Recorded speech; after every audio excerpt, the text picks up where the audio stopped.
अस्सलाम वालेकुम dear student, क्या हाल चाल है बेटा। उम्मीद है कि आप लोग सब खैरियत से होंगे। हमने जैसे कि पिछले लेक्चर में चैप्टर नंबर 1 के न्यूमेरिकल सॉल्व किए थे। अब हम आते हैं चैप्टर नंबर 2 के फर्स्ट ईयर के न्यूमेरिकल पे। तो पहला जो न्यूमेरिकल है वो बहुत ही ईजी, उसका सॉल्यूशन लिखा हुआ है बुक में भी। और अब हम जो है स्टार्ट करने वाले हैं आज से वो चैप्टर नंबर 2 के सेकंड न्यूमेरिकल से। तो सेकंड न्यूमेरिकल में कहता है find the resultant of following displacement. हमें कुछ डिस्प्लेसमेंट दिए गए हैं, हमें उसके जो है ना वो रिजल्टेंट फाइंड करने होंगे। पहला वेक्टर हमें दिया गया है, कहता है कि वेक्टर ए है, उसकी जो मैग्नीट्यूड है वो 20 किलोमीटर है। वो किस एंगल से मूव कर रहा है? 30 डिग्री साउथ ऑफ ईस्ट।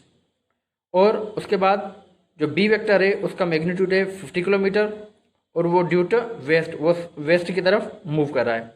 उसके बाद सी वेक्टर है, उसका 40 किलोमीटर मैग्नीट्यूड है और वो नॉर्थ ईस्ट की तरफ मूव कर रहा है।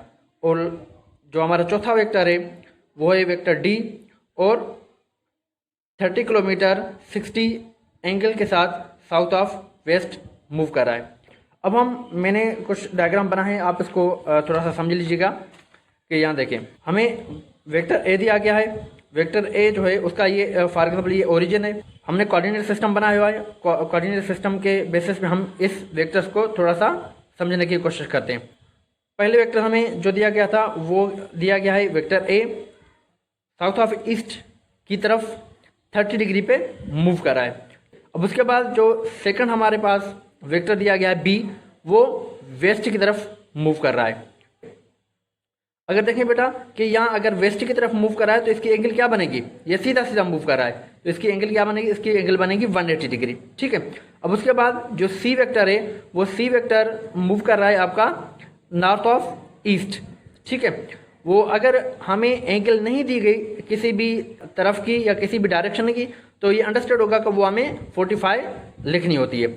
जो वेक्टर हमारा डी है वो साउथ ऑफ वेस्ट की तरफ मूव कर रहा है। ठीक है। वो किस एंगल से? वो 60 डिग्री एंगल से। इनका रिजल्टेंट मालूम करना होगा और डायरेक्शन मालूम करनी होगी। लेकिन ये तो हमारे कोऑर्डिनेट सिस्टम में ये वेक्टर हमने अलग अलग बना है तो हम इसको एक ग्राफ के थ्रू समझने की कोशिश करते हैं। ये सेकंड डायग्राम है हमारा। ठीक है। अब देखें ये हमने कोऑर्डिनेट सिस्टम बनाया हुआ है डॉटेड लाइन में। तो अब ओरिजिन ये है, ओरिजिन से हमारा ईस्ट ऑफ साउथ की तरफ एक हमारा जो है ना वो वेक्टर निकलता है 30 डिग्री पे। ठीक है। जो 20 किलोमीटर फासला तय करता है। अब उसके बाद बी वेक्टर जो है वो 50 किलोमीटर जो है ना वो वेस्ट की तरफ जाता है। अब उसके बाद सी वेक्टर है वो 45 डिग्री पे चला जाता है 40 किलोमीटर के फासला तय करके। अब उसके बाद जो हमारा डी वेक्टर होता है वो 30 किलोमीटर 60 एंगल पे मूव कर रहा है साउथ ऑफ वेस्ट पे। ठीक है। अब आते हैं यहाँ हमें जो वेक्टर फाइंड करना था वो ये फासला फाइंड करना था कि यहाँ से इस ओरिजिन से यहाँ डी वाले पॉइंट तक ये वाला डिस्टेंस, अगर हम इसका ये वेक्टर बना दें ये वाला डिस्टेंस क्या होगा, इसका मैग्नीट्यूड क्या होगा और इसकी डायरेक्शन क्या होगी। ठीक है। और किस कोऑर्डिनेट में ये जो रिजल्टेंट वेक्टर ये बनेगा ये किस कोऑर्डिनेट पे लाई करता है। चलो हम इसको अभी सॉल्व करते हैं। सबसे पहले आते हैं हम यहाँ देखें बेटा कि वेक्टर हमारे पास क्या है। पहली ए है 20 किलोमीटर, जो एंगल बनती है वो बनती है 330 डिग्री। अब आप सोचेंगे कि 330 डिग्री कैसे बनती है। देखें यहाँ हमारे पास जो पहला वेक्टर है वो किस कोऑर्डिनेट में आता है, किस कोऑर्डिनेट में आता है। देखिए पहला कोऑर्डिनेट, ये सेकंड, ये थर्ड, ये फोर्थ कोऑर्डिनेट में किस एंगल पे है, कितनी एंगल ये दूर है किस पे जो है ना ओरिजिन पे 360 डिग्री पे 30। ठीक है। अगर हम 30 माइनस करेंगे 360 से तो हमें क्या बचेगा 330। मतलब ये हुआ कि इसकी जो ओवरऑल एंगल है ये यहाँ से चला और ये पूरा का पूरा फासला करके यहाँ तक आया। तो इसने ये एंगल कितनी कवर की? तो इसने ये एंगल कितनी कवर की? ये कवर की इसने 330 डिग्री। ठीक है। अब उसके बाद आते हैं जो वेक्टर बी है वो 50 किलोमीटर मूव कर रहा है 180 डिग्री पे, ये फासला तय किया है। लेकिन ये क्या है कि ये नेगेटिव साइड है। अब उसके बाद आते हैं सी पे। तो सी हमारे पास जो वेक्टर वो 40 किलोमीटर 55 डिग्री पे कवर कर रहा है। अब देखें ये वाला वेक्टर। अब उसके बाद आते हैं डी वेक्टर पे 30 किलोमीटर मूव कर रहा है और उसकी एंगल क्या बनती है 240। अब ये लास्ट वाला ये वेक्टर, ठीक है बेटा।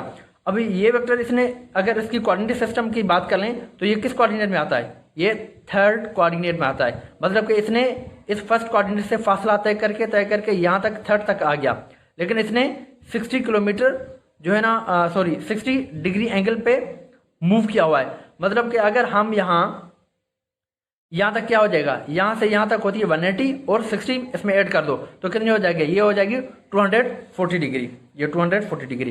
तो हमें अब क्या मालूम करना है, हमें जो मालूम करना है वो करना है ये चीज़ कि यहाँ से इस ओरिजिन से यहाँ तक जो वेक्टर बनेगा उसका मैग्नीट्यूड क्या होगा और उसकी डायरेक्शन क्या होगी।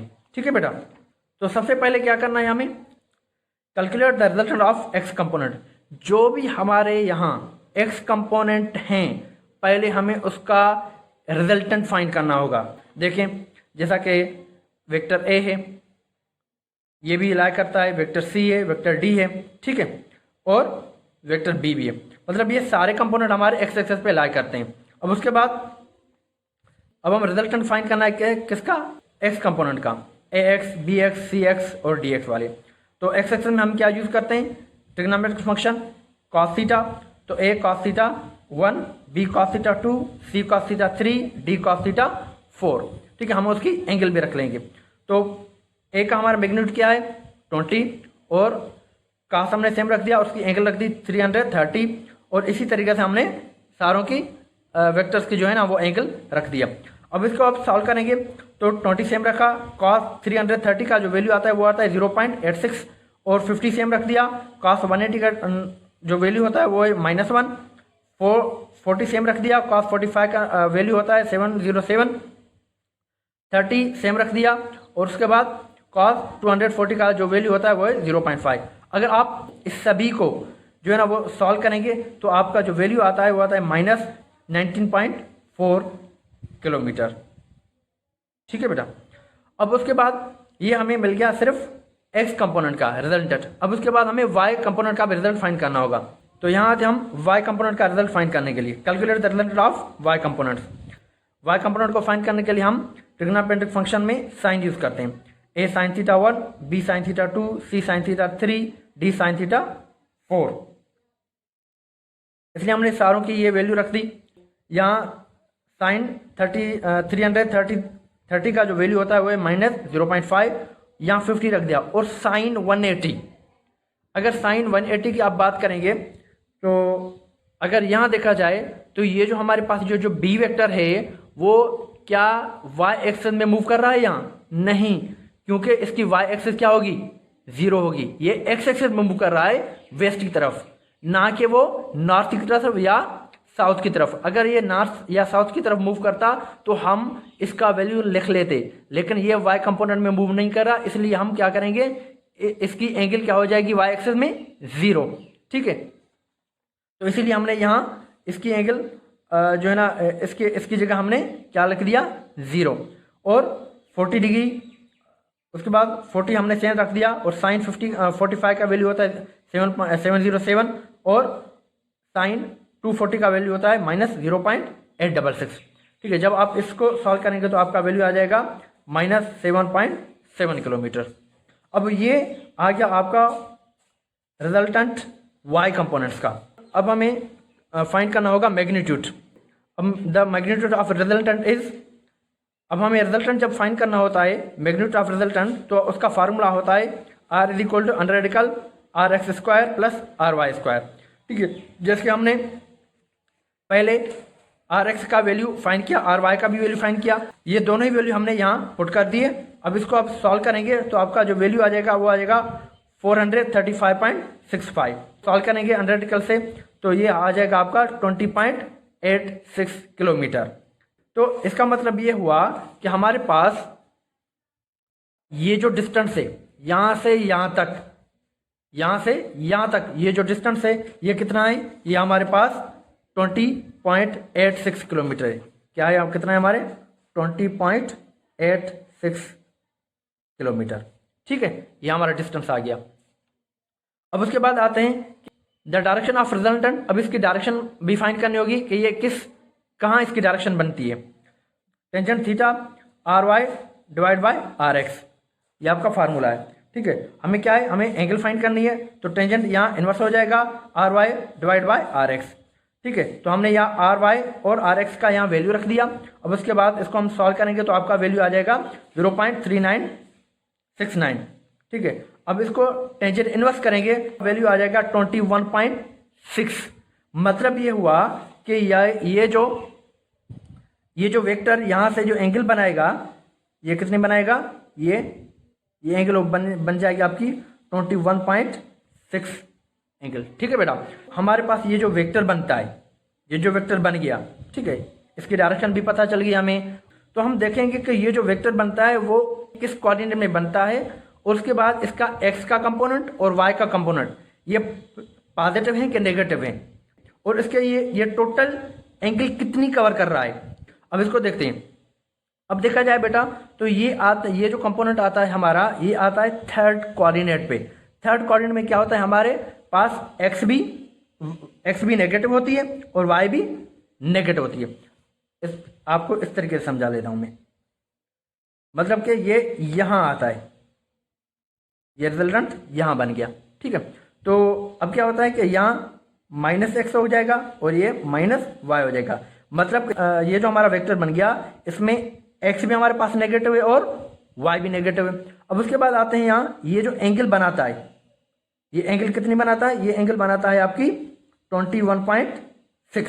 ठीक है, तो यहां से अगर हम एंगल कैलकुलेट करेंगे तो यहां से आते हैं यहां तक, तो ये कितनी बनती है 180 डिग्री, और 180 डिग्री में आप 21.6 डिग्री ऐड कर देंगे तो क्या बन जाएगा, ये आपका बन जाएगा 201.6 डिग्री।